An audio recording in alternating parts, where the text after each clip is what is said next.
حميد مجيد রাসূলুল্লাহ সাল্লাল্লাহু আলাইহি ওয়াসাল্লামের প্রতি আমাদের সকলের ভালোবাসা আছে ভাইরা? অল্প একটু নাকি অনেক কমে গেছে? আপনাদের কাছে বিচার দিলাম, আপনারাই বলেন তো, দুরূদ পড়ার যে গতি আমাদের, এই গতিতে মনে হয়েছে যে আমরা রাসূলকে ভালোবাসি? হ্যাঁ,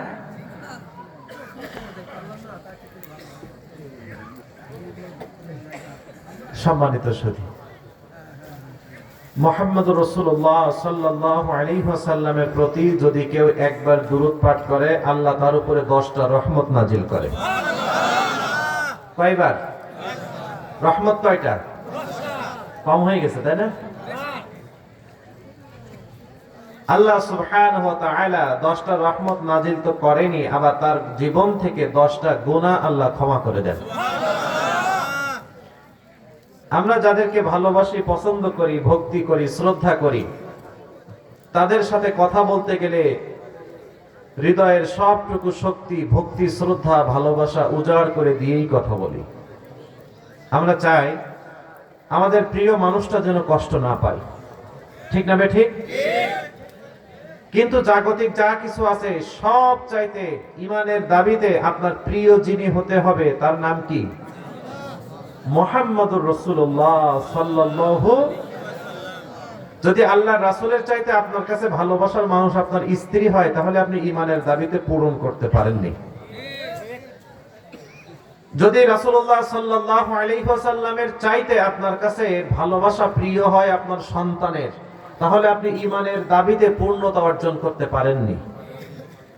যদি রাসূল সাল্লাল্লাহু আলাইহি ওয়াসাল্লামের চাইতে আপনার কাছে আপনার ব্যবসা প্রতিষ্ঠান, আপনার রাজনীতি, আপনার নেতা নেত্রী বেশি পছন্দের হয়, ভালোবাসার হয়, তাহলে আপনি ঈমানের দাবিতে পূর্ণতা অর্জন করতে পারেননি।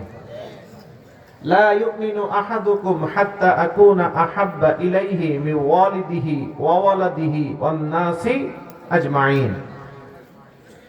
আল্লাহর হাবিবকে ভালোবাসতে যে জাগতিক যা কিছু আছে সব চাইতে বেশি ভালোবাসতে হবে যাকে, তিনি হলেন মুহাম্মদ সাল্লাল্লাহু আলাইহি ওয়াসাল্লাম। ঠিক না বেঠিক? আপনার বাবা, আপনার মা, আপনার সন্তান, আপনার স্ত্রী, আপনার ভাই, আপনার বোন, আপনার বন্ধু, যা কিছু আছে সব চাইতে ভালোবাসতে হবে যাকে বেশি, তিনি হলেন মুহাম্মদ সাল্লাল্লাহু আলাইহি ওয়াসাল্লাম। ঠিক না বেঠিক? কিন্তু আমাদের কপাল এতটাই খারাপ, এখানে রাসূলের প্রতি দুরূদ না পাঠ করে যদি পৃথিবীর কোন চরিত্রহীন নেতার সম্পর্কে স্লোগান দিতে বলা হতো, আকাশ বাতাস প্রকম্পিত করে স্লোগান দিত, এমন বেঈমান মানুষও আমাদের মধ্যে আছে। জোরে বলেন ঠিক না বেঠিক? রাসূলের কথা বললে শরীরে আর শক্তি নাই, কিন্তু ওর চরিত্রহীন নেতা যদি আসে, শক্তি যে কোথা থেকে জোগাড় হয় আল্লাহই ভালো জানে, আর ওই জানে। জামা খুলে ঘুরাবে আর স্লোগান দেবে,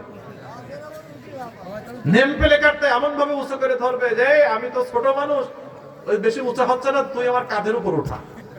কাঁধের উপর উঠাই ছবিটা উঁচু করে ধরবে, যেন নেতার চোখে সে একটু ভালো সাজতে পারে। তো আল্লাহ রাসূলের চাইতে যদি ওই নেতা আপনার কাছে বেশি প্রিয় আর আপনজন হয়ে যায়, তাহলে আপনি ইমানদার ইমানদার যতই বলেন, আপনি ইমানদারের বেলায় এই কলা ছাড়া আর কিছুই নেই। রাগ করলেন ভাইরা?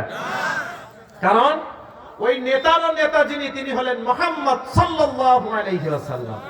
ওই জন্য রাসূলের প্রতি আমরা যখন দুরূদ পাঠ করব, তখন হৃদয়ের সবটুকু ভক্তি শ্রদ্ধা উজাড় করে দেওয়ার দরকার আছে না নাই?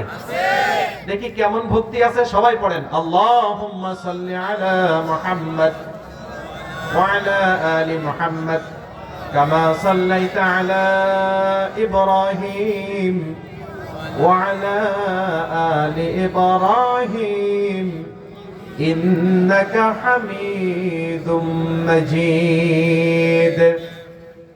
আল্লাহুম্মা বারিক আলা মুহাম্মদ ওয়া আলা আলি মুহাম্মদ কামা বারাকতা আলা ইব্রাহিম ওয়া আলা আলি ইব্রাহিম ইন্নাকা হামিদুম মাজিদ।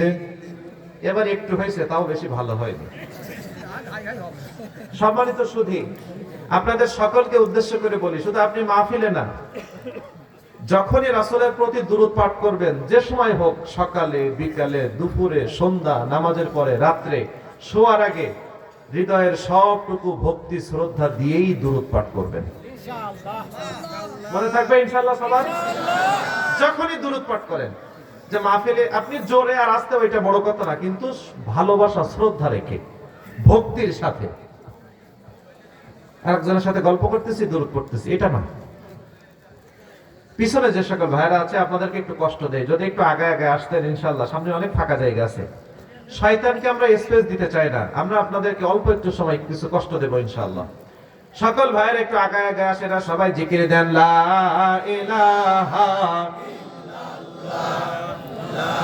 ওই পিছনের ভাইরা একটু, সবাই ভাইরা আসেন আসেন জোরে লা ইলাহা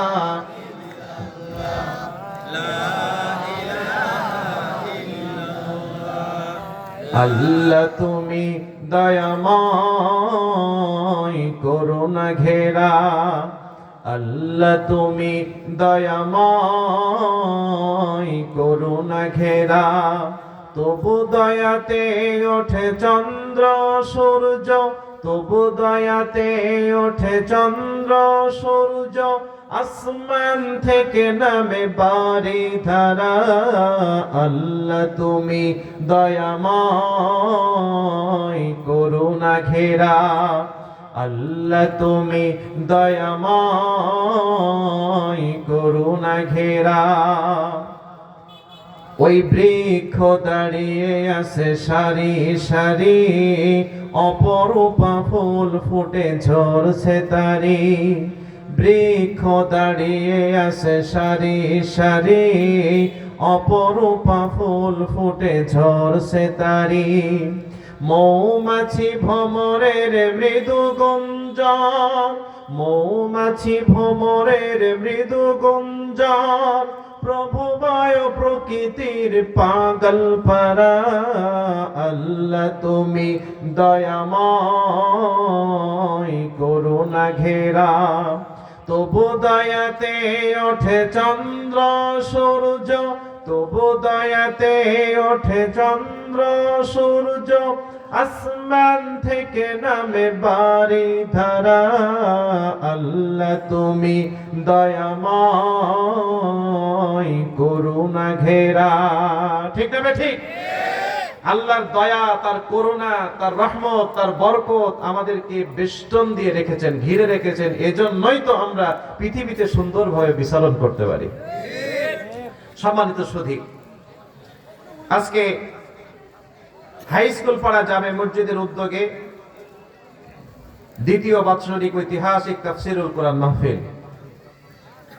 আজকের এই বাৎসরিক তাফসীরুল কোরআন মাহফিলের বর্তমান অধিবেশনের সম্মানিত সভাপতি, বিশিষ্ট সমাজসেবক মোহাম্মদ নুরুল ইসলাম পশু সাহেব,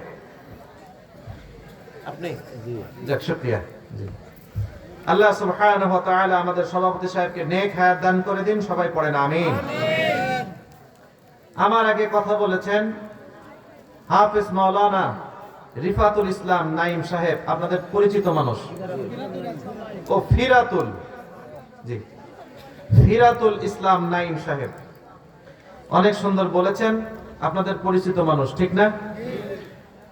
প্রিয় ভাইয়ের জন্য আমরা সবাই দোয়া করি, আল্লাহ সুবহানাহু ওয়া তাআলা তার কণ্ঠটাকে ইসলামের জন্য কবুল করে নিন, সবাই পড়েন আমিন। আমার আগে আরো কথা বলেছেন উদীয়মান তরুণ বক্তা, বিশেষ বক্তা হাফেজ মোহাম্মদ আব্দুল আল নোমান, ইমাম হাই স্কুল পাড়া জামে মসজিদ। আমি যখন এসেছি তখন প্রিয় ভাইয়ের আলোচনা হচ্ছিল, অনেক সুন্দর গঠনমূলক কথা বলেছে। আপনাদের কাছে হয়তো ভালো লাগেনি, এলাকার মানুষ তো, হ্যাঁ, কিন্তু আমি তো বুঝতে পেরেছি সে কথাগুলো বলতে গিয়ে কতগুলো আয়াত ব্যবহার করেছে। আপনারা কেউ খেয়াল করেছেন? হ্যাঁ, অনেকগুলো আয়াত বলেছে না মুনাফিক সম্পর্কে? আলোচনা করছিল কি সম্পর্কে? মুনাফিক সম্পর্কে। আপনারা শুনেছেন কিনা জানি না, কিন্তু আমি শুনেছি। যেখানে পাও ছাই, কুড়িয়ে লও তাই, পেলেও পেতে পারো অমূল্য রতন। হয়তোবা আপনাদের কাছে মনে হয়েছে এটা আমাদের মসজিদের ইমাম, আমরা আজকে আর শুনবো না, কালকে তো জুম্মা আছে, কালকে শুনবো না। হ্যাঁ, অনেক সুন্দর বলেছে, উদীয়মান মানুষ, সম্ভাবনাময় একজন মানুষ। আল্লাহর কাছে আমরা দোয়া করছি, আল্লাহ সুবহানাহু ওয়া তাআলা তাকে জগৎ বিখ্যাত আলেম হিসাবে কবুল করে নিন। আল্লাহ তার ইলমে বারাকা দান করুন। আল্লাহ সুবহানাহু ওয়া তাআলা তার আমলে বারাকা দান করুন এবং কোরআন এবং হাদিসের কথাগুলো যেন মানুষের কাছে সুন্দরভাবে উপস্থাপন করতে পারে, আল্লাহ এই যোগ্যতা তাকে দান করুন। সবাই পড়েন আমিন। পাশাপাশি দোয়া করতেছি, মসজিদে দায়িত্বশীল অনেক ভাইরা আছেন, আমাদের সাথে যোগাযোগ করেছেন, অনেক যত্ন আপ্যায়ন করে আমাদেরকে মেহমানদারি করেছেন।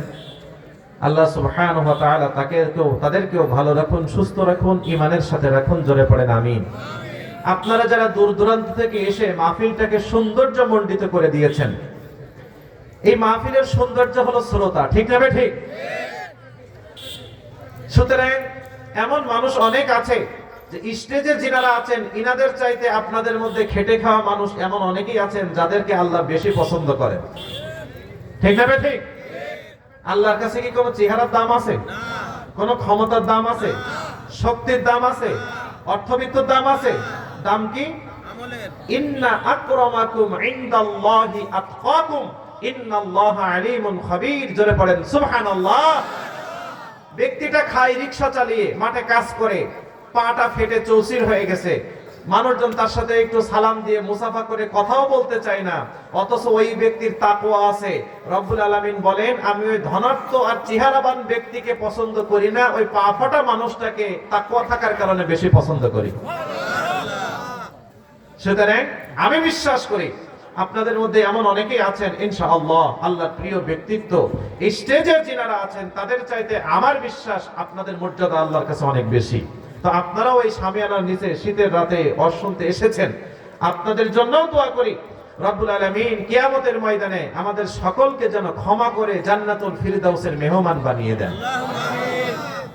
মা বোনেরা যারা এসেছেন, আপনি খোঁজ খবর নিলেই দেখতে পাবেন, বুঝতে পারবেন যে আমরা যারা এসেছি পুরুষ ভাইয়েরা, বাবাজিরা, আমাদের চাইতে মা বোনেরা অনেক বেশি, ঠিক না?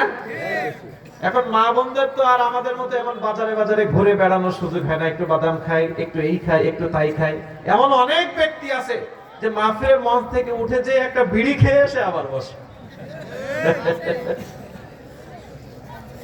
আছে না নাই? আছে। একটা পান খেয়ে আসি, ঘোরাঘুরি করি। মায়েদের মধ্যে তো এটা নাই, ওনারা এসেছেন, বসেছেন আর শেষ মুনাজাত দিয়ে যাবেন।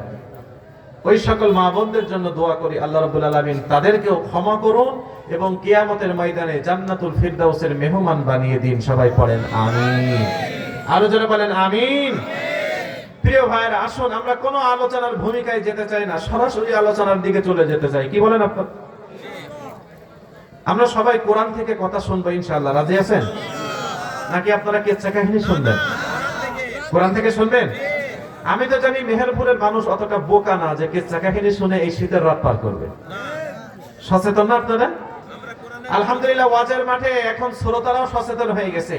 গতদিন ইন্টারনেটে দেখলাম এক মুরব্বী দাঁড়াই গেছে, কয় হুজুর আপনি কোরআন থেকে জানলে বলেন, না হলে নামেন। এটা কিন্তু সবার জন্য ভালো, ঠিক না ঠিক? সুতরাং আগামীতে যিনারা বসবেন এখানে অন্তত কোরআন হাদিস দুই একটা জেনে এসে তাই বসবেন। এখন আমরা বিশ্বাস করি শেষ পর্যন্ত যদি 10 জন মানুষ থাকে, ওই 10 জন মানুষকে নিয়েই কোরআন হবে ইনশাআল্লাহ। কোনো কেচ্চা হবে না, কোনো কাহিনী হবে না। তবে হ্যাঁ, কোরআন এবং হাদিসের ভিতরেও সঠিক সত্য কিছু কাহিনী আছে না নাই? এগুলো বলাতে কোনো অপরাধ, কোনো হাসি কৌতুক কিছুই হবে না ইনশাআল্লাহ। কি বলেন আপনারা? আমরা বিশ্বাস করি পৃথিবীর মানুষ যদি সমস্যা সমাধানের জন্য চেষ্টা করে, কোরআনের কাছে ফিরে যেতে হবে। মানুষকে শান্তি দিতে চাইলে কোরআনের কাছে যেতে হবে। সমাজে শান্তি দিতে গেলে কোরআনের কাছে যেতে হবে। যদি রাষ্ট্রে শান্তি দিতে হয় কোরআনের কাছে যেতে হবে। যদি অর্থ পাচার রোধ করতে চাই কোরআনের কাছে যেতে হবে। যদি চুরি বন্ধ করতে চাই কোরআনের কাছে যেতে হবে। যদি দেশের টাকা পাচার করে বিদেশে পাচার করে যারা, তাদেরকে রোধ করতে হয় কোরআনের কাছে যেতে হবে। কোরআন বাদ দিয়ে তাম পৃথিবীর মানুষ যদি সমস্যা সমাধানের চেষ্টা করে, কোনো দিন পারবে না। চোখের সামনে শুধু সমস্যা আসলে আসলে পড়বে। সমস্যা সমাধান করতে পারে একমাত্র কোরআন আল কারীম। জোরে বলেন ঠিক না ঠিক? সেই কোরআন থেকে কারা কারা কথা শুনতে চান? দুই হাত দেখতে চাই। নারে তাকবীর, আল কোরআনের আলো,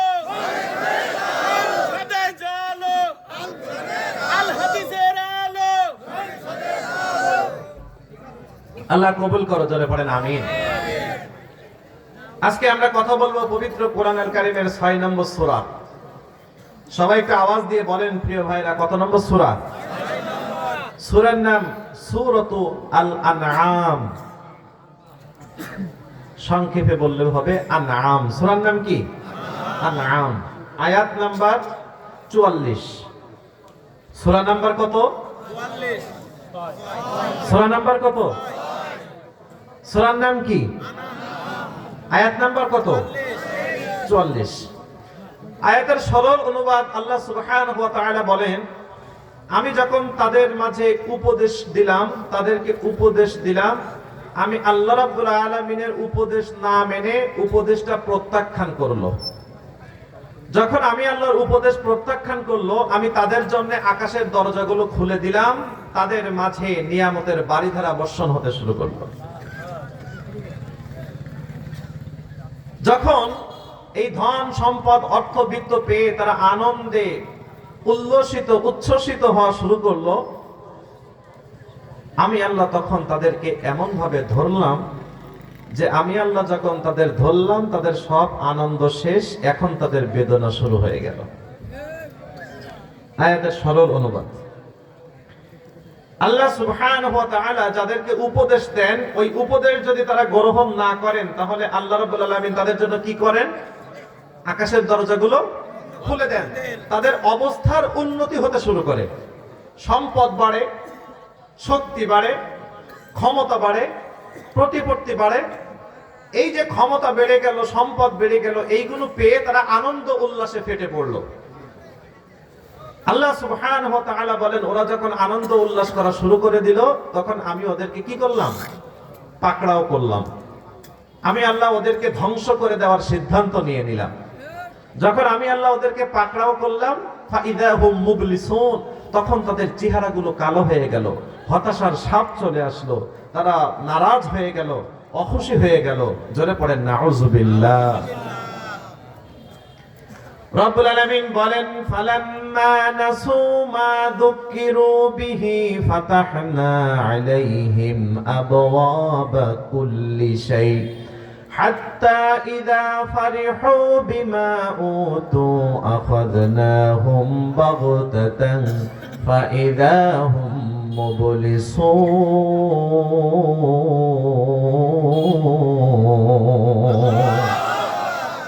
আমি আল্লাহ ওদেরকে যখন উপদেশ দিলাম, ওদের কাছে যখন সত্য দিন পাঠালাম, ওরা আমি আল্লাহর উপদেশটাকে বৃদ্ধাঙ্গুলি দেখিয়ে তারা অহংকারের পথ বেছে নিল, তারা অদ্যতার পথ বেছে নিল।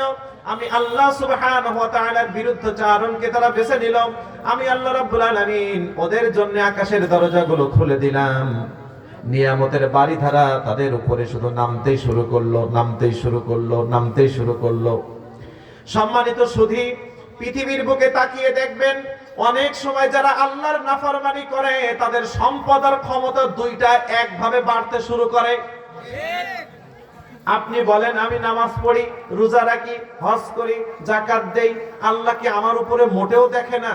ও সুদ খায়, ঘুষ খায়, দুর্নীতিবাজ, চাঁদাবাজ, ওর দিকে তালার পরে তালা ওঠে, গাড়ির পরে গাড়ি, বাড়ির পরে বাড়ি, সম্পদের পরে সম্পদ, আল্লাহ কি সব ওকেই দিয়েছে নাকি? বলি নাকি বলি না? জোরে বলেন, বলি নাকি বলি না? আল্লাহ সুবহানাহু ওয়া তাআলা আবার বলেন, ঈমানদারদেরকে শোনো, তোমরা ওই কাফেরের সম্পদের দিকে তাকিয়ে তোমরা মন খারাপ করো না। আমি আল্লাহ ওই সম্পদ দিয়েছি এই কারণে, ওকে 2-4 বছর পরে এমন ধরা ধরবো, ও নিজের ঘরে আর জীবনে কোনোদিন পা রাখতে পারবে না। ঠিক না বেঠে? মানুষের সম্পদ মেরে নিয়ে চৌরাস্তার মোড়ে বিশাল বড় আলিশান বিল্ডিং, শুধু একটু পালা বদলের পরেই পুরা বিল্ডিংটা আগুন ধরাই দিছে। নিজের শখের বিল্ডিংটা একটু দেখতে আসবে, এই নিরাপত্তাও নাই, কখন না জানি হাতে হ্যান্ডকাপ উঠে যায়। ঠিক না বেঠি? আল্লাহ বলেন, আবওয়াবা কুল্লি শাই হাত্তা ইযা ফারিহু বিমা উতু আখাযনাহুম বাগতাতান। আমি আল্লাহ ওকে বলেছিলাম তুমি এই পথে এসো না, ও বলেছে আমার শক্তি আছে, ক্ষমতা আছে, আমি যাব, পারলে ঠেকা, কে ঠেকাবি? ও যখন আল্লাহ রাব্বুল আলামিনের সিদ্ধান্তের বাইরে গেল, আল্লাহ বলেন ওকে আমি এমন দিয়েছি। মেম্বার সাহেব মানুষ, মেম্বারে ইলেকশনের সময় নমিনেশন কেনার টাকা নাই, আর একজনের কাছে ধার দেনা করে নমিনেশন পেপার জমা দিয়েছে। 2 বছর পরে খোঁজ খবর নিয়ে দেখবেন ওই হাওলাত করে এমপি হয়েছে, হাওলাত করে মেম্বার হয়েছে, 2 বছর পরে ওই ব্যক্তিও কোটি কোটি টাকার মালিক। এমন জালেম মেম্বারও আছে না? না। আল্লাহ বলেন আমি এমন দেওয়া দেব, ওইটা পেয়ে সে খুশিতে আনন্দে লাফালাফি করবে। আল্লাহ বলেন লাফালাফি বেশি করিও না, আমি এমন ধরা ধরবো তোমাকে মাটির নিচে দেবে যেতে হবে, সেখান থেকে উদ্ধার করার আর কেউ থাকবে না। সূরার নাম কি? আয়াত নাম্বার কত? 44। এই তো আলহামদুলিল্লাহ, হবে আপনাদের নিয়ে হবে ইনশাআল্লাহ। আমরা যারা ঈমানদার আছি, ওই কাফেরদের সম্পদ দেখে আমাদের আফসোস করতে না করেছেন যিনি, তিনি কে? কারণ কাফেরদের সম্পদ স্থায়ী না, এটা অস্থায়ী, যেটা আপনারা চোখের সামনেই দেখেছেন।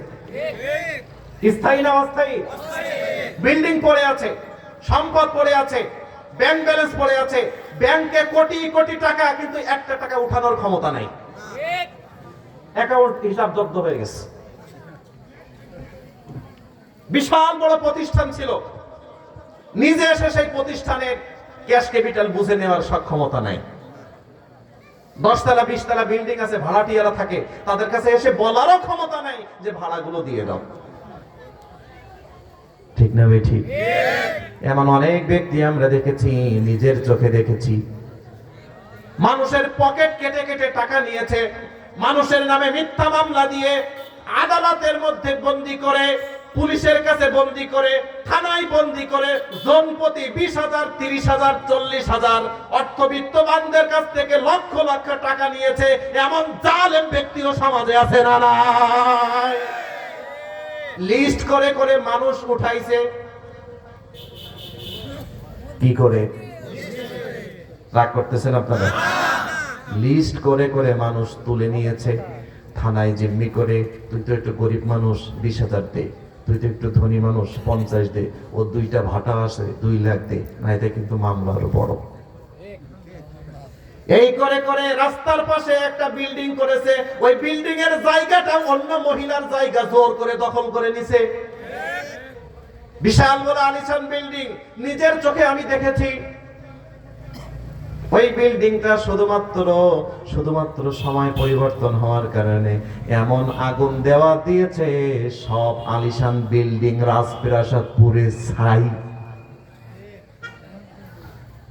আল্লাহ বলে লাফালাফি করো না, তোমাকে এমন ধরা ধরবো ফাইদা হুম মুবলিসুন। দূর থেকে বসে আক্ষেপ করা ছাড়া কোনো উপায় নাই। নিজের বিল্ডিংটা পুড়ে ছাই হয়ে গিয়েছে, একটু দেখতে আসার মতন সৌভাগ্য তাদের নসিবে নাই। ঠিক না বেঠে? এই ধরা ধরেছেন যিনি, তিনি কে? ওই জন্য রাব্বুল আলামিন বলেন আমি আল্লাহ সুবহানাহু ওয়া তাআলা তোমাদের যে উপদেশ দিয়েছি, এই উপদেশটাকে তোমরা লঙ্ঘন করিও না। আল্লাহর একটা নীতি আছে, কি জানেন? আল্লাহ কাউকে সাথে সাথে ধরেন না, তাকে একটু, জোরে বলেন, একটু কি দেন? যেন সে ভালো হতে পারে। আল্লাহও চাই যে নাফরমান হয়ে গেছে, যেন ওর ভুলটা বুঝতে পেরে ও ফিরে আসে। কিন্তু চোরে কি আর ধর্মের কাহিনী শোনে? হ্যাঁ, জোরে বলেন, চোরে কি আর ধর্মের কাহিনী শোনে? 5 বছর সময় পাইছে, জুলুমের মাত্রা যতটুকু, দ্বিতীয় আর 5 বছরে জুলুমের মাত্রা আরো বেশি, তৃতীয় আর 5 বছরে যে জুলুমের মাত্রা আরো বেশি। আবার সাপ জেগেছে যে 2-5 বছর, 10 বছর, 15 বছরে হবে না, এখন 40-50 বছর লাগবে। আল্লাহ বলেন তুমি যে কি জালেমের জালেম, তো আমি আল্লাহ জানি। আল্লাহি, আল্লাহর কসম, আমি তোমাকে সুযোগ দিয়েছি ভালো হতে, তুমি ভালো হও নাই। সুযোগ পেয়েছো, জুলুমের মাত্রা বাড়িয়েছো, সুযোগ পেয়েছো, অহংকারের মাত্রা বাড়িয়েছো। আমি আল্লাহ তোমাকে এমন ধরবো, পৃথিবীর কোথাও জায়গা পাবা না, দাদা বাবুর কাছেই তোমার ঠিকানা হবে। জোরে বলেন ঠিক না?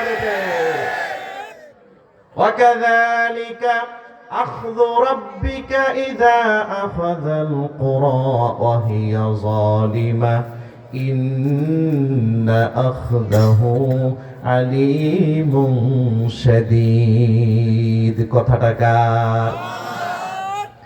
রব্বুল আলামিন বলেন আমি একেবারেই ধরি না, একবারে প্রথমেই ধরি না, নির্দিষ্ট একটা সময় দেই। ওই সময়ের মধ্যে যদি ওই ব্যক্তি ভালো হয়ে যায় তাহলে তো তার কপালটা ভালো। যদি তার সীমা লঙ্ঘন সে লঙ্ঘন করতেই থাকে, আল্লাহ বলেন এমন ধরা আমি ধরি, আমার ধরা থেকে বাঁচানোর মতো ক্ষমতা পৃথিবীতে কারো নাই।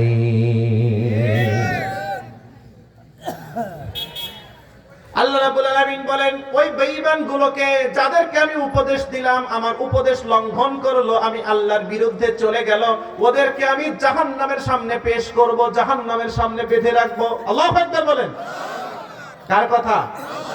وَيَوْمَ يُعْرَضُ الَّذِينَ كَفَرُوا عَلَى النَّارِ أَذْهَبْتُمْ طَيِّبَاتِكُمْ فِي حَيَاتِكُمُ الدُّنْيَا وَاسْتَمْتَعْتُمْ بِهَا فَالْيَوْمَ تُجْزَوْنَ عَذَابَ الْهُونِ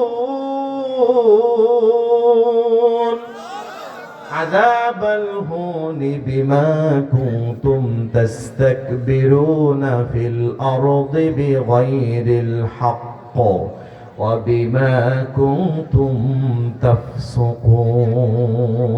কার কথা? জোরে বলেন। রব্বুল আলামিন বলেন ওই কাফের ওই বেঈমানগুলোকে যখন আমি জাহান্নামের সামনে পেশ করব, জাহান্নামের সামনে বেঁধে রাখব, ওদেরকে আমি আল্লাহ বলবো আজকে তোমাদের জন্য কোনো শান্তি নাই, কোনো সমৃদ্ধি নাই, কোনো তৃপ্তি নাই, কোনো আনন্দ নাই, কোনো উল্লাস নাই। শান্তি আর আনন্দ উল্লাস যা ছিল 10-15 বছর মধ্যেই ভোগ করে এসেছো, এখন আর কিছুই হবে না। শান্তি যা ছিল দুনিয়াতে ভোগ করেছো, আনন্দ যা ছিল দুনিয়াতে ভোগ করেছো, হাসি উল্লাস যা ছিল দুনিয়াতে ভোগ করেছো, আজকে তোমার জন্য যেটা আছে সেটা হলো অপমানজনক শাস্তি, সেটা হলো জাহান্নাম। আর জাহান্নাম, জাহান্নাম জোরে বলেন ঠিক না বেঠিক? আল্লাহর একটা নীতি আছে, নীতিটা হলো এই, যদি কোনো কাফেরও ভালো কাজ করে আল্লাহ তার প্রতিদান দেন, যদি কোনো জালেমও ভালো কাজ করে আল্লাহ তার প্রতিদান দেন, যদি কোনো মুশরিকও ভালো কাজ করে আল্লাহ তার প্রতিদান দেন। কিন্তু এই প্রতিদান কিন্তু সে কিয়ামতের দিন পাবে না। কিয়ামতের দিন প্রতিদান পেতে গেলে যেটা শর্ত সেটা হলো ঈমান থাকতে হবে।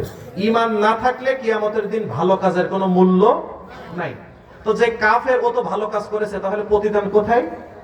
ওর জন্য প্রতিদান হলো দুনিয়ায়। ও কয়দিন সুখ শান্তিতে থাকবে, আরামায়েশে থাকবে, আনন্দ উল্লাস করবে।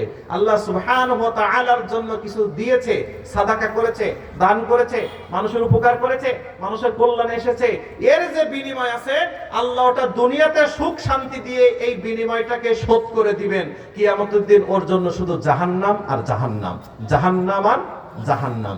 এবার সবাই একটা আওয়াজ দিয়ে দেবেন, বলেন তো প্রিয় ভাইরা, আমরা যারা আছি আমরা কি আমাদের সব জিনিসটা দুনিয়াতে চাই নাকি আখেরাতে চাই? ঈমান যাদের আছে তারা দুনিয়াতেও শান্তি পাবে, আখেরাতে মুক্তি পাবে। দুনিয়াতে সম্মান পাবে, আখেরাতে মুক্তি পাবে। আল্লাহ সুবহানাহু ওয়া তাআলা তিনি এতটাই দয়াময়, আল্লাহর যে কুফরি করে তার জন্য আল্লাহ নিরাশ করেন নাই। ভালো কাজ যা করেছো পাবা, কোনো জুলুম নাই। লা যুলমাল ইয়াউম। আল্লাহু আকবার। বিশ্বনবী বলেন ইন্না লিল্লাহি মিআতু রাহমা আনজালা মিনহা রাহমাতান ওয়াহিদাতান বাইনাল জিন্নি ওয়াল ইনস ওয়াল বাহাইমি ওয়াল হাওয়ামি। বিশ্বনবী বলেন রব্বুল আলামিন তার রহমতটা হলো 100 ভাগ। 100 ভাগ রহমতের 99 ভাগ তিনি রেখে দিয়েছেন, বাকি 1 ভাগ রহমত পৃথিবীতে তিনি বন্টন করে দিয়েছেন। আল্লাহর দুইটা সিফাতি নাম আছে, একটা হলো রহমান আর একটা হলো, অনেকগুলো সিফাতি নামের মধ্যে এই দুইটা রহমান রহিম এই নামের সাথে আমরা পরিচিত নাকি অপরিচিত? জোরে বলেন, সবাই বলেন। রহমান হলো এমন দয়াময় যার রহমত পৃথিবীতে হিন্দু, বৌদ্ধ, খ্রিস্টান, বৌদ্ধ, নাসারা, ইহুদি সবার উপরে বহমান। যদি আল্লাহকে একদিনও কেউ না ডাকে তারপরেও রহমানের রহমত পেয়ে এসে খাবার দাবার খেয়ে পৃথিবীতে বেঁচে থাকতে পারবে, ঠিক না বেঠিক? আল্লাহি আল্লাহর কসম, এই পৃথিবীটা আল্লাহর কাছে কোনো দাম নাই, এই পৃথিবীটা আল্লাহর কাছে কোনো মূল্য নাই। এই পৃথিবীটা হলো একটা তুচ্ছ জায়গা। যদি এই পৃথিবী আল্লাহর কাছে দাম থাকতো, যারা আল্লাহকে মানে না, যারা ইসলাম মানে না, যারা কোরআন মানে না, যারা আলেম ওলামাদের সাথে গাদ্দারি করে, যারা নিরীহ মানুষের উপরে জুলুম করে, অত্যাচার করে, নিপীড়ন করে, আল্লাহ তাদেরকে এক গ্লাস পানি পর্যন্ত খেতে দিতেন না। চলে বলেন ঠিক না বেটে? সারাদিন আল্লাহর বিরুদ্ধে স্লোগান দিয়ে বাসায় এসে আবার আল্লাহর দেওয়া নিয়ামত খেয়ে সে শরীরে শক্তি বানায়। ঠিক না বেঠি? যখন নেতার বিরুদ্ধে, জালেমের বিরুদ্ধে, অহংকারীর বিরুদ্ধে স্লোগান দিতে যায়, তখন সে আল্লাহর দেওয়া নিয়ামত বাসা থেকে বিভিন্ন শাক সবজি মাছ মাংস খেয়ে শরীরে শক্তি বানিয়ে যায়। রব্বুল আলামিন বলেন, এই পৃথিবীটা যদি আমার কাছে একটু দাম থাকতো, ওকে নিয়ামত তো দিতাই না, ওর নিয়ামত তো আমি আল্লাহ দিতামই না, ওকে এক গ্লাস পানি পর্যন্ত আমি আল্লাহ খেতে দিতাম না। আমি তো রহমান, পৃথিবীতে সবার উপরে আমি দয়া দিয়েছি। তাই হিন্দুও খাই, বৌদ্ধও খাই, খ্রিস্টানও খাই, নাসারাও খাই, আল্লাহর বিরুদ্ধে স্লোগান দিয়ে বাসায় এসে আবার আল্লাহটা খাই। ও বেঈমানের লজ্জাও করে না। কিন্তু রহিম হলো এমন দয়াময়, যার দয়া যেই দিন দেখাবেন যিনি, সেই দিনটার নাম কি? কিয়ামতের দিন। সেই দিনটার নাম কি? কিয়ামতের দিন। আল্লাহ সুবহানাহু ওয়া তাআলা ওই দিন যে রহমত করবেন, ও রহমাতুল খাসসাহ, বিশেষ কিছু বান্দাদের উপরে রব্বুল আলামিন যে দয়া করবেন, যে মায়া দেখাবেন, বিশেষ কিছু ব্যক্তিদের উপরে আল্লাহ রাব্বুল আলামিন যে রহমত তিনি দিবেন, ওইটার নাম হলো রহিম। আল্লাহ রহিম, রহিমের রহমত নিয়ে আল্লাহ তাদেরকে জান্নাত দিয়ে দিবে। আগেই বললাম আল্লাহর রহমত কতটা? 100। এটাকে বোঝাবার জন্য গণনা করা হয়েছে, কিন্তু আল্লাহর রহমত যা থাকা উচিত তাই, ব্যাপক। ঠিক না ভাই? ঠিক। একটু বলেন তো, দুনিয়াবাসীকে আল্লাহ দিয়েছে কয় ভাগ? সবাই বলেন। আল্লাহর কাছে আছে কত ভাগ? কিয়ামতের ময়দানে আল্লাহ রাব্বুল আলামিন এই একটা ভাগ রহমত সবার থেকে নিয়ে নেবেন। নিয়ে নেওয়ার কারণেই সন্তান এখন মাকে দেখে বলতেছে, আমার তো কোনো মা নাই। অথচ দুনিয়াতে ওই সন্তানকে বাঁচানোর জন্য মা নিজের জীবন দিয়েছে। ঠিক না বেঠিক? নিজে আগুনে ঝাঁপ দিয়েছে। দেখবেন মা, সন্তান একটু অসুস্থ হয়ে গেলে মা আল্লাহর কাছে দোয়া করে, আল্লাহ তুমি আমার শরীরটা অসুস্থ বানিয়ে দাও, কিন্তু আমার শরীরটা নিয়ে হলেও যদি আমার মৃত্যু হয় তাও আমার মৃত্যু দাও, কিন্তু আমার সন্তানের মৃত্যু তুমি দিও না। আর কিয়ামতের দিন ওই মা সন্তানকে কি বলছে? আমার কোনো সন্তানই নাই। তার মানে একটা ভাগ রহমত যে আল্লাহ দিয়েছিল, এই রহমত গুলো সব তিনি নিয়ে নেবেন। নিয়ে এবার আল্লাহ রহমত কত হয়েছে? জোরে বলেন, কত হয়েছে? ওই 100 ভাগ রহমত ঈমানদার মুত্তাকিদেরকে আল্লাহ দিয়ে তাদেরকে জান্নাত দিয়ে ধন্য করে দিবেন। জোরে পড়েন আলহামদুলিল্লাহ। এবার সবাই একটু আওয়াজ দিয়ে বলেন তো, ওই কিয়ামতের ময়দানে রব্বুল আলামিন যে সকল বেঈমানদেরকে জাহান্নামের সামনে পেশ করেছে, ওদেরকে আল্লাহ কি বলবেন? যে তুমি সুখ শান্তি যা পাওয়ার সব দুনিয়াতে পাইছো, আজকে আর তোমার জন্য কিছুই নাই। তুমি মেম্বার হইছো, চেয়ারম্যান হইছো, এমপি হইছো, মন্ত্রী হইছো, তুমি মানুষকে মানুষ মনে করনি। আলিশান বিল্ডিং বানিয়েছো, গাড়ি করেছো, সম্পদ করেছো, অর্থ করেছো। তুমি এমন বেঈমানের বেঈমান, তুমি দেশের টাকা পাচার করে শুধু যুক্তরাষ্ট্রে 360টি বাড়ি করেছে, এমন বেঈমানও আমাদের সমাজে আছে না নাই? সারা পৃথিবীতে 700-এর উপরে বাড়ি কিনেছে সে, ওই ব্যক্তি। কার টাকা? রাগ করতেছেন আমার উপরে? কার টাকা? আব্বার টাকা? জোরে বলেন। সুখ শান্তি আল্লাহ বলে, তুমি হাজার হাজার কোটি কোটি টাকা মেরে খেয়েছো, আলিশান বিল্ডিং বানিয়েছো, আলিশান গাড়ি করেছো, একটা স্যুট পরিধান করে 8 থেকে 10 লক্ষ টাকা, এটা ওর বাপের টাকা না। আল্লাহ বলবে, তুই দুনিয়াতে ভোগ করে এসেছিস, আজকে তোর জাহান্নামের কঠিন শাস্তি ভোগ করতে হবে। তোর নেত্রী এসে তোকে বাঁচাতে পারবে না। ঠিক না বেটে? একটা স্যুট পরিধান করে 8 থেকে 10 লক্ষ টাকা দাম। কার টাকা? আপনারা মনে হয় আমার কথা শুনে কষ্ট পাচ্ছেন মনে হয়। আমাদের টাকাই তো নাকি? হ্যাঁ, জনগণের টাকা। তো ও দুনিয়াতেও এই টাকা পয়সা নিয়ে 8-10 লাখ টাকার স্যুট পরিধান করবে, আবার জান্নাতে যেও আবার আঙুর আগের আপেল খাবে। তা আল্লাহ রাব্বুল আলামিনের বিচার আছে না? হ্যাঁ, দুনিয়াতে আঙ্গুর আপেল একটু বেশি করে খা, কবরে জ্বালতে দেরি আচ্ছা মতো ছেঁচা দিবে, সেই দিন বুঝবা যে কত ধানে কত চাল। রব্বুল আলামিন বলেন, ওদেরকে আমি যখন জাহান্নামের সামনে পেশ করব, দুনিয়াতে তোমরা ভোগ বিলাস করে এসেছো, আজকে আর তোমাদের কিছুই নাই। ভালো কাজ টুকটাক যা কিছু করেছিল সব আল্লাহ সুবহানাহু ওয়া তাআলা তার বিনিময় দুনিয়া থেকে দিয়ে দিয়েছেন। বিশ্বনবী সাল্লাল্লাহু আলাইহি ওয়াসাল্লামের কাছে একজন সাহাবী জিজ্ঞাসা করলেন, ইয়া রাসূলুল্লাহ, ইয়া হাবিবাল্লাহ,